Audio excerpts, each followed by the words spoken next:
Hey, and welcome to the club. This is your April Club Couture transfer, Sweet Spring, and I'm going to show you how to build your own sweet greeting for the new season.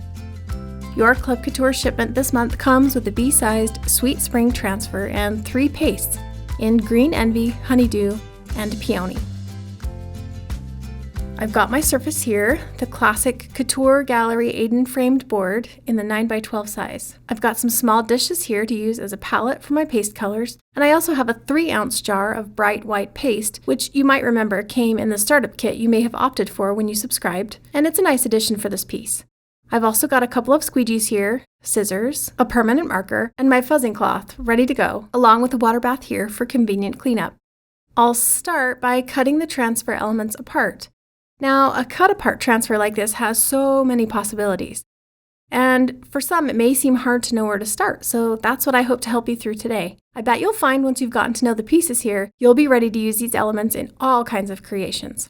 I like to label my backers with marker, just to correspond to the art, which will expedite cleanup so much, especially for a transfer with this many small pieces.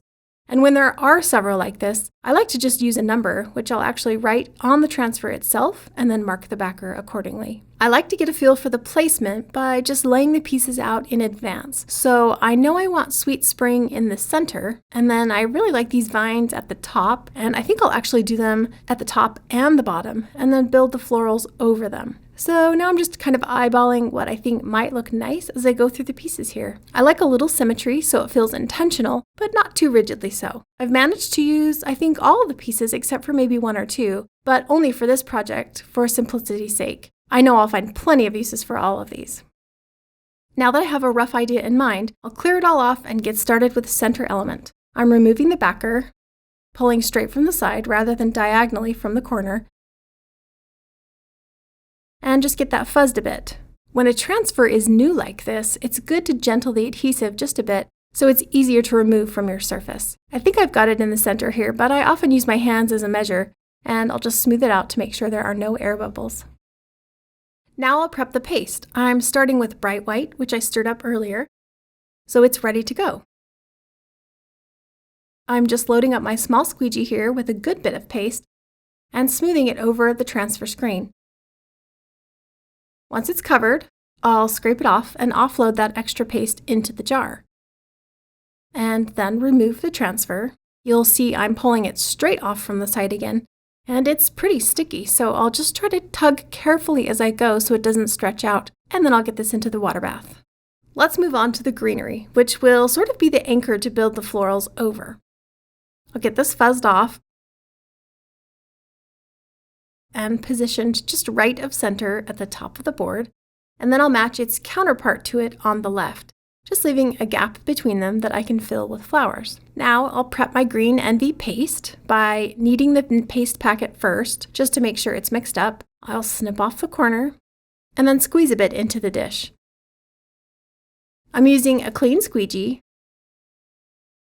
and applying it, and then I'll quickly pull this off and reposition it on the bottom. If you work quickly, you can reuse small elements like this in between washings, and that makes things go really quick.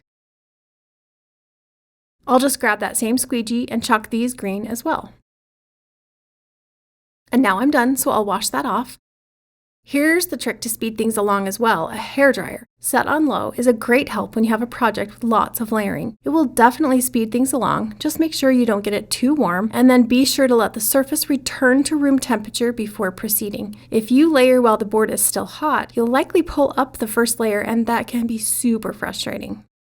I think it's dry enough now, so I'm ready for Peony. I'll get it mixed up and squeeze just a bit out into the dish. I'll definitely have some left over for another project. I'm choosing the largest flower for this color, and after I fuzz it, I'm putting it right in the center of the bottom greenery. I'll also get this other little blossom ready to go. I like to work by color here, so anything that will be pink, I try to do in groups. I'm just chalking this large flower first, get it peeled and into the water, and then I'll go to the top and catch this blossom, and done once, I'll pull it quick and reposition it again for another use. I'll let things dry while I prep my next piece, this rounded bud branch, and once it's dry enough, I'll get these done in white. Again, using it a couple times quickly, and I'm kind of holding the corner up here so it doesn't drop right into the wet paste on the left. Now I'll jump to the bottom and do one more on the right, still working in white. I'll use this little guy. It kind of looks like a heather flower to me. And chalk it on the left side. I'll give everything a once-over again with the dryer so I can move on to the next color. I like these leaves down at the bottom, one on each side, and then the very small flower in the center top.